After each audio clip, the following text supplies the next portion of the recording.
go.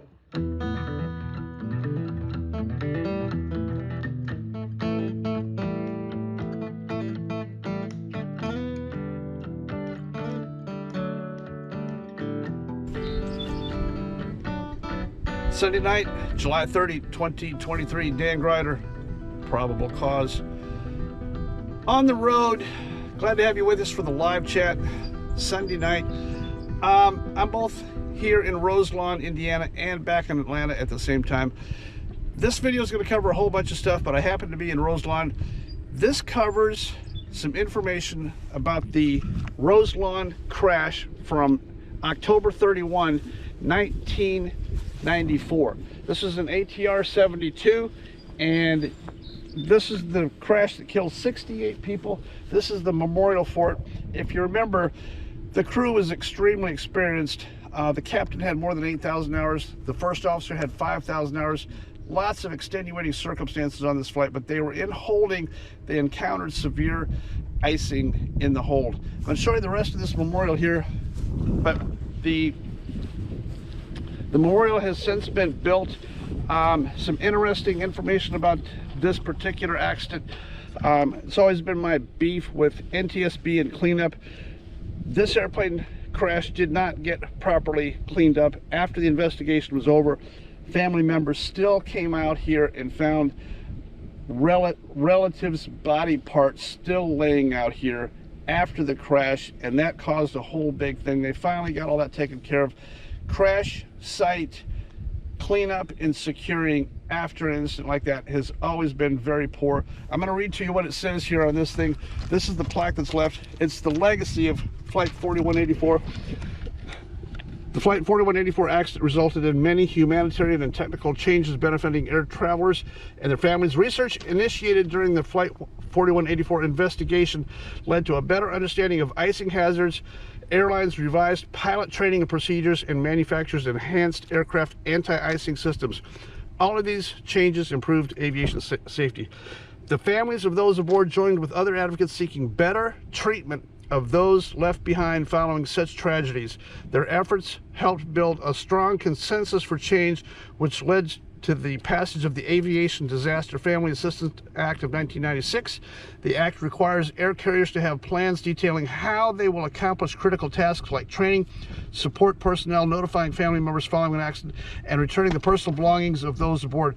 It also designates the NTSB as the federal agency responsible for coordinating post-accident support. It says the NTSB fulfills this role. I'm not so sure that they do. They're not timely. They're not talking to the families. There's no communication. After the fact, the NTSB is gone, and they don't care. This is the crash that started the act that's supposed to take better care of families, both the airlines and the government, reaching out to these people to let them know it's already a tragic situation and we're not getting them back, but the handling of the loved ones left behind was horrible in those days. It has improved a little bit, but not much. I'm going to show you the graphics of where we are relative to this road. This is my third visit to this site in Roselawn, Indiana. The actual crash impact is right behind us. I'll show it to you on the map right now. This thing came out of the air in a dive. It hit the ground at about 375 knots. This thing hit hard, and before it hit the ground, pieces were already coming off the airplane. This thing did not arrive at the crash impact altogether. They pulled this thing apart in flight. Lots and lots of mistakes were made on this. Our deepest respects and condolences still to this day to these family and friends of those lost here, still displayed on this wall. I guarantee you it still hurts these people today, even this long after the fact. This is still a painful accident. I hope we can take accidents like this and learn and do a much better job on prevention of these type of accidents. Let's get back to the desk. I'm going to talk a little bit about our next topic here for tonight. Back in Atlanta, Georgia now, sitting in this chair. 1 week ago tonight I sat in this chair. We've had a whole bunch of fatal accidents since then. Last Sunday night's video was almost 50 minutes long. It got something like 1.3 million minutes watched in just 6 days before I took it down.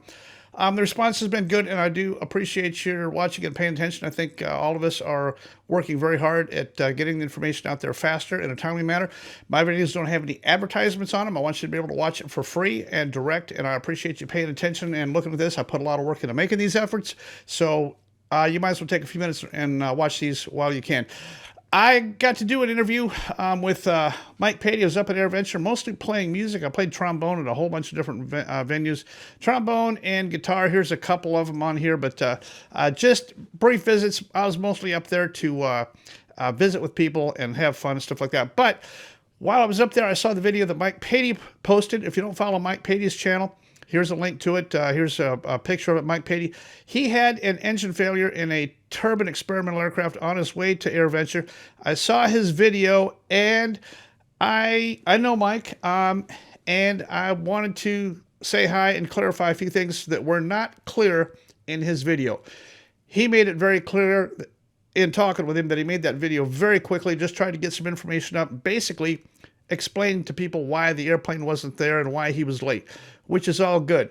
We talked through a couple things that were totally unclear to me. And number one, first and foremost, was why, Mike, why did you not declare an emergency? Truth is, he did. The video and the audio that were not captured because they were on a high altitude sector, Mike definitely did declare an emergency. He did ask to roll all equipment, but he did all that on Minneapolis Center. The only ATC that we heard on Mike's video was approach control. He didn't go over that again. They already knew he was an emergency aircraft. They already knew he wanted all the equipment, so all that was well and good. The things that we debriefed, I'm going to show you a little video I did with Mike at his booth up there. Mike's very accommodating and very patient. We talked through several things that I wanted to talk about concerning the questions I had. And I want you to know Mike is the type of guy who will accept the conversation, think about it, and probably go back and dream up ways to make it better, maybe change policies, maybe change some ADM, maybe change some systems. He is always improving, and I can tell you Mike is the kind of guy that will take our conversation and probably think about several aspects. The things that I wanted to talk about was declaring emergency, which we solved. The oxygen. Turns out his oxygen bottle is normally forward. His was mounted behind him so that when this thing happened, he was able to turn the bottle off and the bottle stayed behind him in case there was a fire ahead of him. Good thinking, Mike. The thing that I did not know was that he was up high over an overcast layer, a big overcast layer. He had to turn everything off and make a spiraling IMC descent down through the clouds to break out at about 3,000 AGL. Now, that's a trick. The other thing that I didn't know was that the engine that he had on there, this PT6, was off a used airplane for experimental purposes over. You can go past the TBO on a PT6. They hung this engine just days before AirVenture to get it on there, to get him something to make the airplane fly. He only had about 5 hours on this engine when he launched for AirVenture. Now, putting yourself up above an overcast layer with an unknown engine is a little bit iffy. I don't know. I would probably go back and rethink that. Me personally, if I was doing that, I'd be purely day VFR no matter what in that contraption. But he did it. He was able to turn off all of his buses and get everything down. Let's listen to the interview now that I did with Mike. Here's a section of it right here. Very kind and gracious Mike. I think he's agreed to do a part 2 to his video based on my questions and the things that I asked on this thing, and clarify a few things here. Yep. Wipe your sweat off. All right. Down here with Mike Patey. Mike, I'm glad you're alive, brother. Thank you. I'm going to have to tell you, I saw your first video on this thing, and it raised my eyebrows. Now, having talked to Mike, going straight to the horse's mouth, I think there's some things that you did absolutely correctly.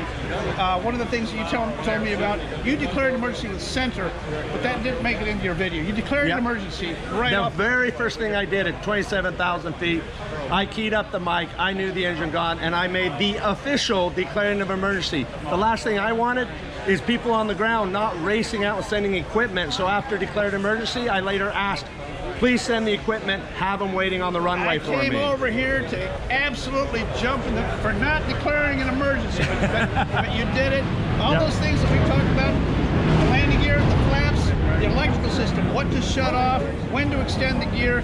You came out of the clouds, IMC, I didn't know that either. Actually, a really nice job flying. I mean, that's a really nice. Thank you. So I'm looking forward to your part 2 video where you can tell all the stuff that really didn't make it into the first one that I think is fascinating. you guys flying these airplanes out here, do like Mike does.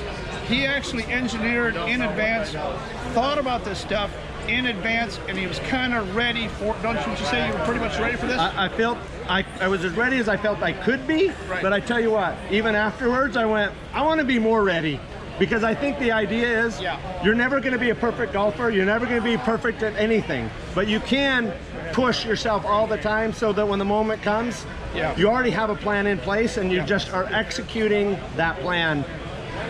There's always second thoughts, but at the end of the day, the plane worked, it stayed aloft, it kept me fresh air, I got to the ground, the smoke cleared. Well, all the I things feel that fortunate. you told me about the ventilation system, the oxygen system, the way you built the airplane, now all that makes perfect sense. And the way you built the airplane, the way you flew the airplane, you declared an emergency, you came out of the clouds, you had already told them to roll everything. That's right.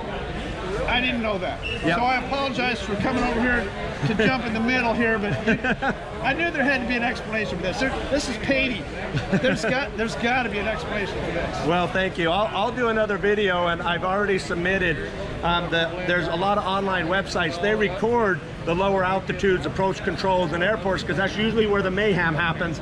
I'm trying to get the recording that got me from 27,000 feet to 22,000 feet, where all of you joined me, where I was handed off, and I just let people know, hey, I'm the guy with a blown up engine, I'm coming in. That's not what I said, but I actually did declare an emergency. The last thing you want is the controller hearing, if you're trying to stay calm, your calm voice and mistaking it for that it's not an actual emergency. We only have one engine, it's gone, roll the trucks, I'm officially declaring an emergency.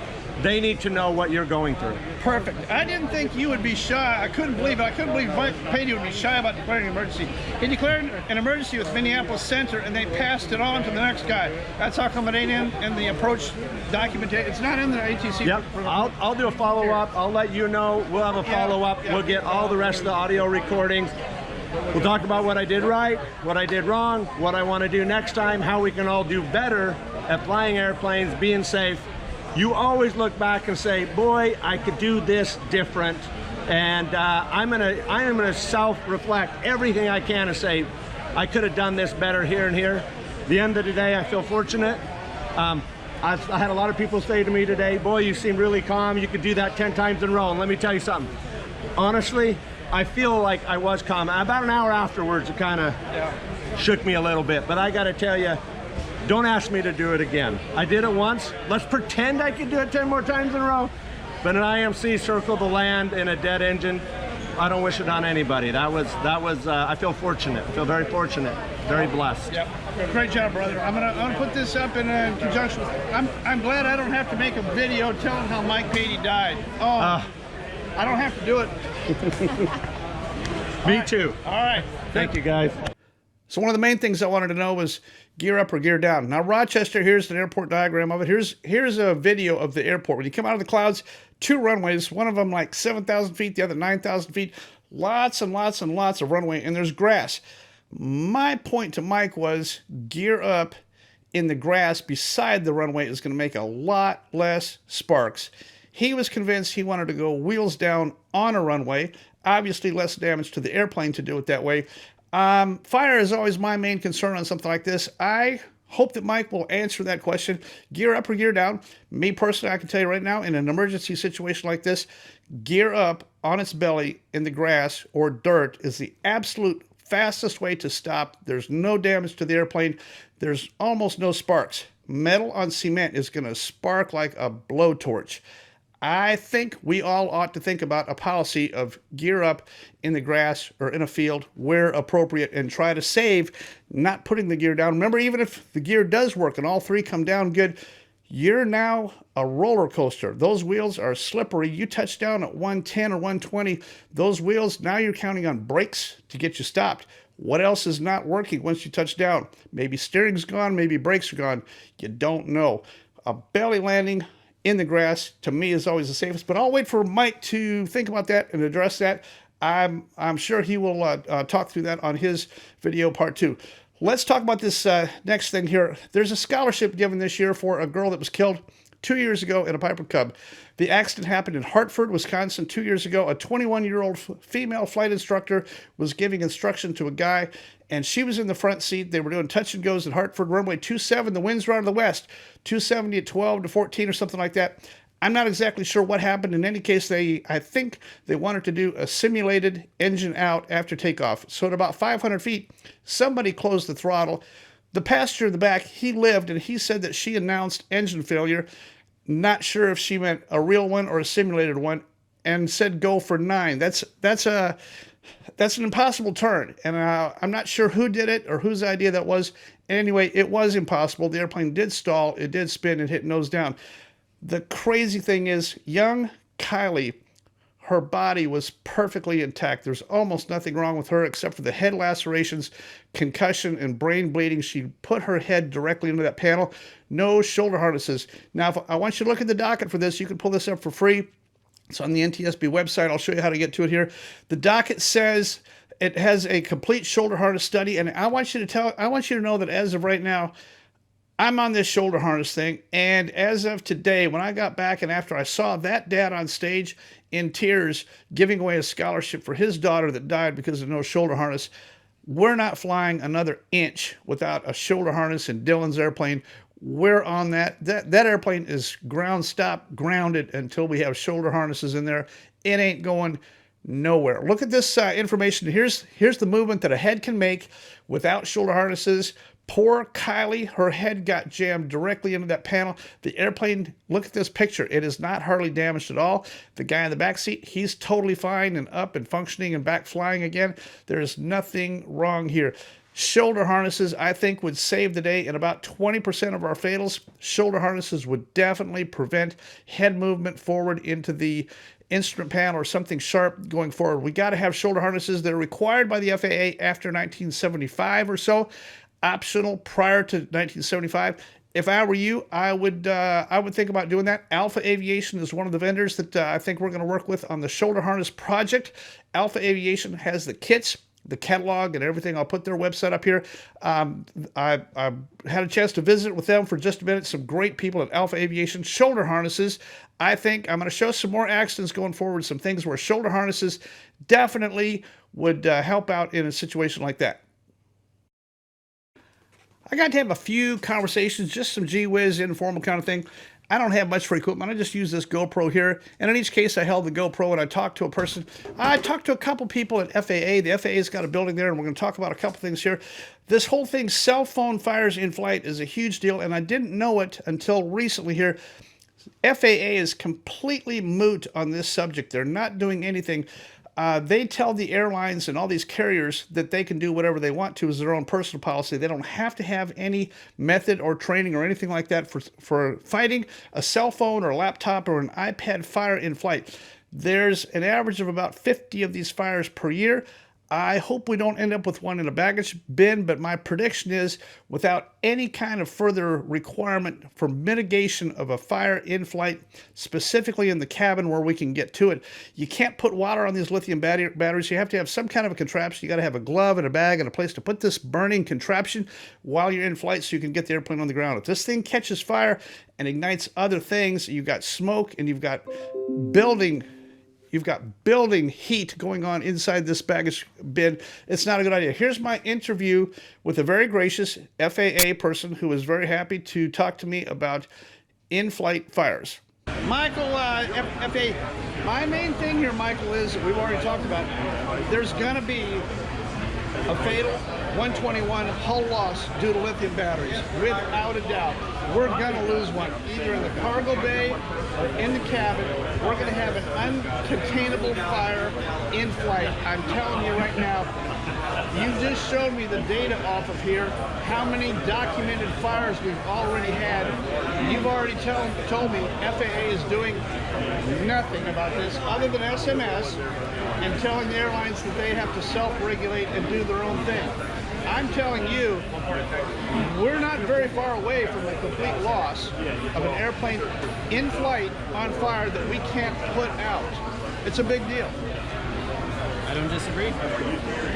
So you can see from that, we definitely did talk about it. My prediction is if we don't do anything, yes, we're definitely going to lose an airliner due to an in-flight fire. I think we should be talking about this. I think the subject should be open and on the table. I didn't realize it, but the folks from FAA Aerospace Medical, Oklahoma City, had a presence there, and they were very friendly and accommodating and willing to talk to anybody that walked up, and I very much appreciate that. There's several people that had medical issues, and I didn't know it, but FAA wanted to be Johnny on the spot and fix problems that had been going on, so I found quite a few people who got handed a medical on the spot, and I interviewed one of them. They're set up to go to AirVenture to hand out medicals that previously had been backlogged for 10 or 12 months. This particular guy had had a very simple medical application with a very simple problem. He's been waiting forever. He wanted a third-class medical so he could do flight training. That's all he wanted. It's been for forever. Now he walks in with his consultant. He had to hire a consultant, fly him to AirVenture, buy tickets, and go in order to stand with this person. And when they did that, they said, oh, yes, here's your medical right here. Sorry about that. My point is, what level of customer service is going on with FAA Aerospace Medical? I'll tell you, you can't email them. You can't call them. They will not call you back. And you're just in this magic stack of box abyss someplace. There's nothing that you can do about it. I think it's a horrible way to run a department. Some of these people's lives depend on their medical being able to perform their function. If there's actually legitimately a medical problem, they deserve to not be flying or conducting whatever they're doing. But in the cases where you could review the file and get them their medical quickly and timely, I think that we ought to do that. It's just crazy that these people have the power to do this, and now they set up a booth up here, and you could walk in and talk to them for a few minutes, and then they'll hand you your piece of paper. Here's my interview with this guy. Now, to resolve this, here's the interesting part. This is crazy interesting. You actually went down to AirVenture in Oshkosh, and you walked in with your consultant. You had to hire a consulting firm. You walked in to AirVenture, FAA, Aeromedical, walked in, and what happened at AirVenture? We walked in and we told them kind of what was going on, and we sat down, and in an hour and a half I walked out with a third-class medical, unrestricted. You walked out of their building with a piece of paper in your pocket that they've been waiting 10 months to hand you, but it took you buying an airline ticket, flying to Oshkosh to walk into their building, to walk in to talk to a real human being. First time ever that you've talked to a real human being about your problem. Correct, and my consultant is the one who recommended it, and so we came, and yeah, I didn't really think there was a chance in heck, but that's what we did. Yeah, well that drives me back to my main point about the level of customer service. If you hadn't come up here to AirVenture, you probably would have been sitting for another year to 18 months with no information. They're not going to call you. They're not going to help you. It'd take a long time until they get to you. Now, up here at AirVenture, where you guys were when you walked into this thing, they want the public to think that they're Mr. Customer Service, so they can hand you a piece of paper. The whole thing is all smoke and mirrors, in my opinion. You had to travel this far, and then you could walk into their building and they hand you a piece of paper on the spot? It was literally, we met with somebody, and they said, come back in an hour, and we came back in an hour, and I talked to a gentleman there, and literally 20 minutes later I walked out with it. Yeah, so the problem is FAA Aeromedical is currently sending out letters of revocation. They're on the warpath on a whole bunch of things. If you get your medical denied or revoked or anything like that, you can't call Oklahoma City. They're not going to talk to you. They don't send and receive email with the public. You cannot communicate with them. And if they decide there is no justice here, there's no due process, they're just going to take it and it drops into the abyss. There's nothing you can do about it, which is okay for you because you're not making a living. But imagine a person making a living in the aviation industry, they yank their medical and there's nothing you can do about it. You can't call them, you can't email, there's nothing you can do until they decide what they're going to do. I felt like that's where I was at. So, I mean, I'm not doing it for a living, but I could only imagine what it would be like for them. It's crazy. Well, I appreciate you telling telling your story, we're going to probably include this in a little segment concerning aerospace medicine, FAA, aerospace medicine. You know, I've been long on this bandwagon of DMMS, Defined Minimum Maneuvering Speed. The airlines have it, all the other big airplanes, they have a minimum speed and they publish it and they honor it. You notice we don't ever lose a 777 base to final in a tragic stall spin, do we? The airlines know what their min speed is and they publish it and they mark it, they placard it, everybody knows what it is. We don't get anywhere close to defined minimum maneuvering speed. I thought it was interesting that this booth says, we will answer your questions. This is the JAGSC. That's the General Aviation Joint Steering Committee. They provide timely information to the feds on what rules should be changed and what direction they should go.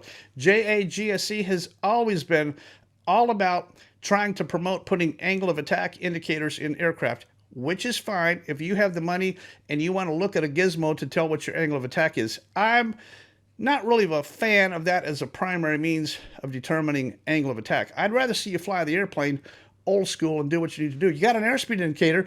Prevention is where we need to be. Don't use spin recovery. Don't get anywhere close to a spin. Remember, in order to spin, you have to stall first. In order to stall, you have to have an airspeed problem. You have to G-load that wing somehow in a turn and pulling. And I'm getting to the Devon crash. I know you all heard about it, and I'm going to talk about it here in a few minutes, but I thought it was interesting that a couple days before Devon lost her life in the T6, I'm at this booth, and I want to talk to the guys about DMMS. They're very happy to talk to me on camera about who JAGSC is and all that kind of stuff. Everything is fine right up until the point where I mention DMMS, and then they don't want to talk.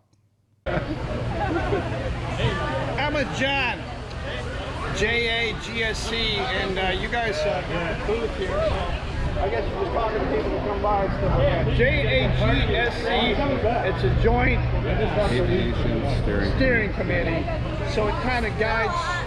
What does it guide? Thanks a lot. So we work with industry, PAA, NGA, look at fatal accidents. Right, and how many people are on the JAGSC? There's lots of How many people are here this week?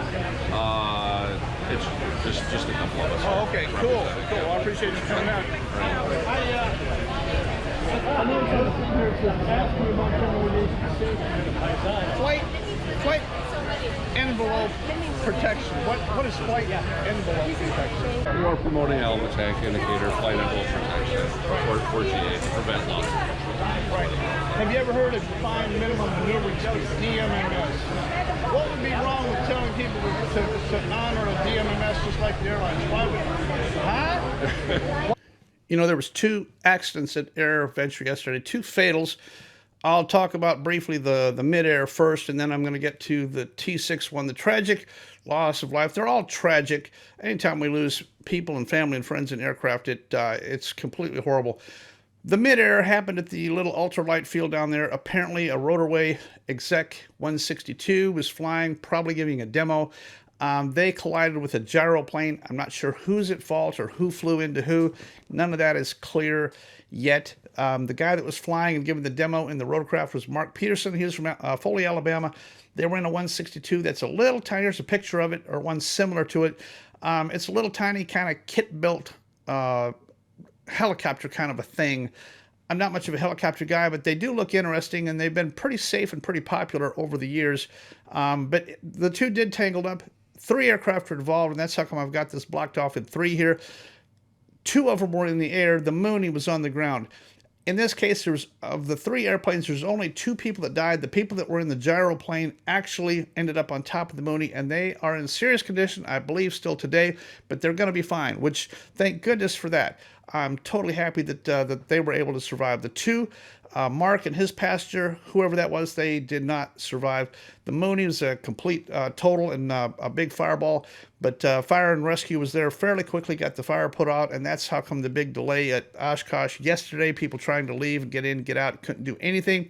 Entire ground stop for several hours to get this accident taken care of and handled. Our deepest respects and condolences to everybody involved in that one up there. We hate to see any kind of a situation like that, especially a midair. A tragic collision in flight would be horrifying. But I'm just thankful that at least out of the 4 people, 2 definitely did survive. And I hope we can get some lessons off this concerning traffic pattern, maybe traffic pattern cleanup. I have no idea because I don't really know what happened. But if there's a wiggle room for improvement and look at stuff and get people to fly a wider, cleaner pattern, more standardized pattern, and put your head on a swivel and stay outside and look for people. However this one happened, we need to figure out how it happened and get people briefed up on not to fly into this same situation again. AirVenture is crazy busy. There's a billion airplanes. It's a beehive there. I personally don't like flying in there and probably won't ever again, but it's busy. That ultralight pattern is crazy busy, and I think that was just an accident waiting to happen there.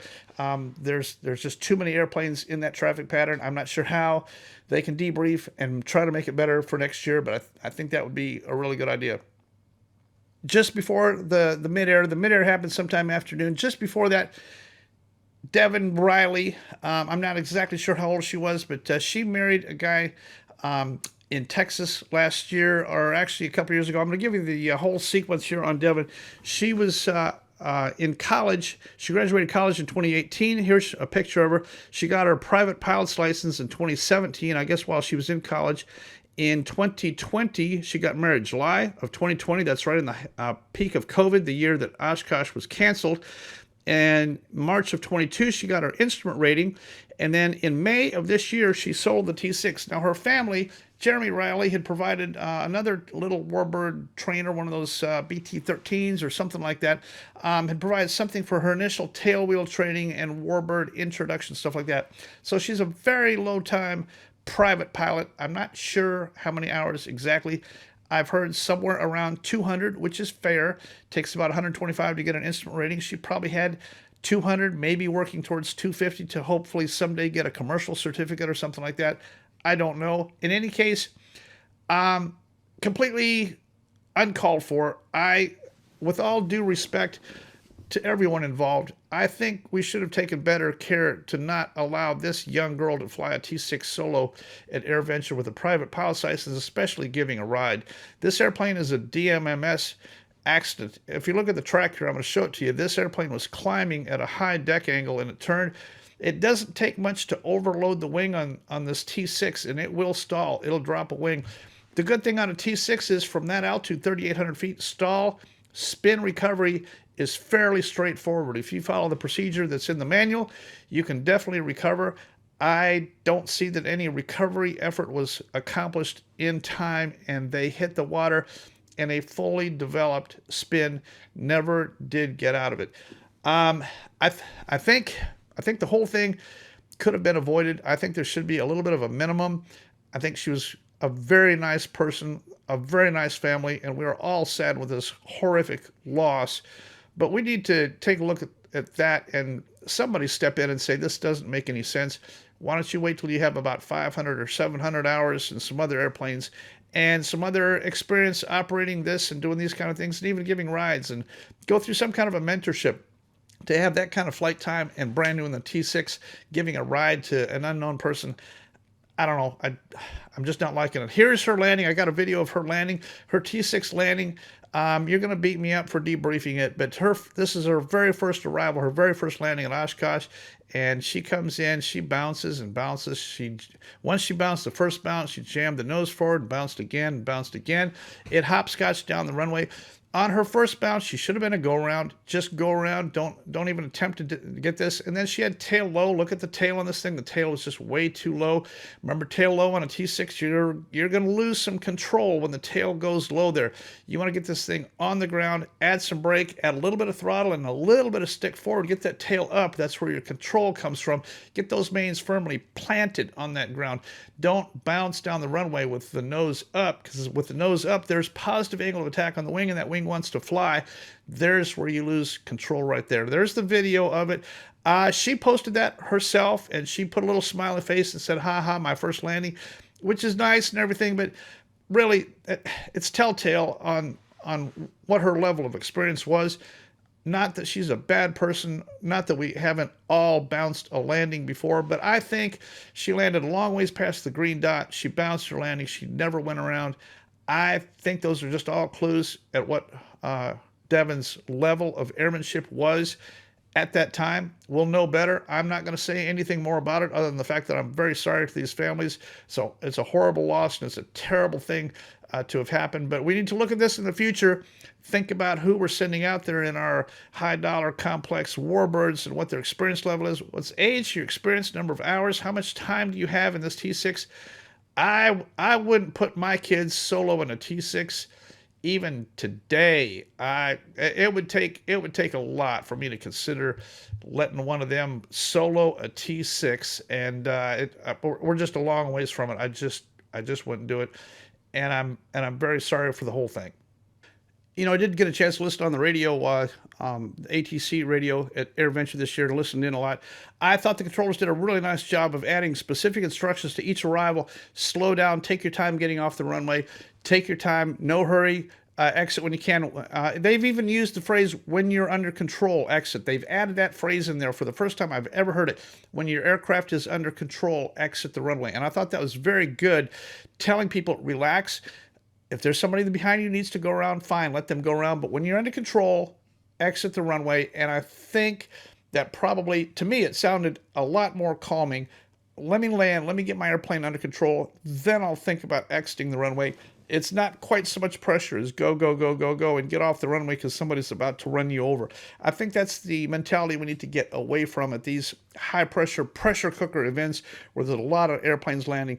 It's only one runway. They're landing long and short and left and right all at the same time. I mean, it's not something you would ever do at another airport. You would never land with another airplane on the runway ahead of you, but at AirVenture, they do it every day, all day long. It's a little insane, but I guess that's what makes it AirVenture, and there's going to be some accidents. I was very happy to see that so far this year, I don't think that they had any takeoff and landing incursions or anything like that, which is really good. That's a nice record if that's the way that comes out. Let's take a look at the July date. I know you've waited a long time to see this. This is July. The only other one I want to talk about is this one right here, which says, and I'm going to give you the graphic for it here. This is the one from July 6th. This actually happened at about 12:03 a.m. after midnight, November 15 Romeo Pop. Here's a picture of it. Brad Terrell, 55 years old. The initial report came out. This is night IMC. They were trying to get in this thing, and they drove it straight in the ground. They were scud running, trying to find that runway. They drove it straight in the ground. They hit hard. This was not a stall spin. They drove it straight in the ground. And that comes from the NTSB witness statements that are all available online now as well. Here's the next one. November 3-4 Papa Tango, that's a PA-28 Arrow, 2:07 p.m. on the 25th of July, stall spin. This is another DMMS accident. Anthony Potts, 59 years old, stalled it, spun it. I can't tell. They said it was on takeoff. I think he was base to final. I think he was landing south. I think he was base to final. Stall spin. In any case, it was definitely a stall spin, and he's dead on impact. Not survivable. This DMMS thing is a big deal. It's super easy. Figure out what your minimum maneuvering speed is and don't bust it. Make sure your wings level and configured and coming down before you even think about busting defined minimum maneuvering speed. It's either that or you're going to have to spend a couple grand on an AOA gizmo to hook up and put in your airplane. Don't bother. Just figure out what your DMMS is and placard it and honor it. You'll be alive and you'll thank me tomorrow. DMMS in the traffic pattern until you're on final. Once you're on final, you're a VREF airplane. Check 6. Here's the graphic for you. Wherever you can, fly a stabilized approach. Check 6. Be on speed. 1.3 VSO all the rest of the way down, and you'll be alive tomorrow. Here's the next one. November 637 Hotel Alpha. That's a Bell in Ohio. It hit power lines. They don't have a name. I know it happened on the 29th at about 12:58 p.m. Either spraying or doing something down low, and I don't know.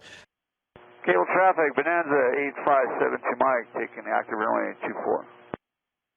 And then the last one here just happened this morning, 6:42 a.m. California time, November 8572 Mike. It's a Bonanza of some kind. It happened on takeoff. Here's the graphic for it in California. I think it might have been a test flight. This airplane hasn't been shown that it's been flown since like 3 years. It took off on 2-4, I believe. It got in the air and rolled to the left into the top of this hangar. I can't tell if it's a controlled flight into the hangar or if it's a stall spin or what it is, but it hit pretty much vertical just down here at the far end, and here's where that ended up. Right now, some breaking news out of the Inland Empire. 3 people are dead after a small plane crash. It happened at Cable Airport in Upland just before 7 this morning. Officials say the aircraft crashed into a building on the west end of the field. The plane was then fully engulfed in flames, but firefighters prevented that fire from spreading. It's unclear where the plane was coming from or who was on board. The cause of the crash, of course, under investigation now. 2 similar crashes happened earlier this month near French Valley Airport in Riverside County. That's it for the July data. We've actually done better than average in July, believe it or not. And I hope the trend continues. We're trying to get the total number of fatals I want. Even though we're flying more, it should be a good thing. We're flying more and having less fatals. I think that's a good thing. I appreciate you helping me work on it. Here's my information for helping me out. Remember, a donation of $1 or $2 helps me out. Don't break the bank. If you can help me with, if you donate me $1, I actually get $1, and all that's good. It doesn't take much to help me function. Venmo, PayPal, Cash App, Zelle. Any one of them, and I can continue to make these videos for you. And I'm even going to do a whole bunch of extra, more documentary style videos on a complete subject coming up in the near future. I got to get out of here to get this video up and on the air. For my tiny little itty bitty fledgling YouTube channel, Dan Ryder, Problem Cause.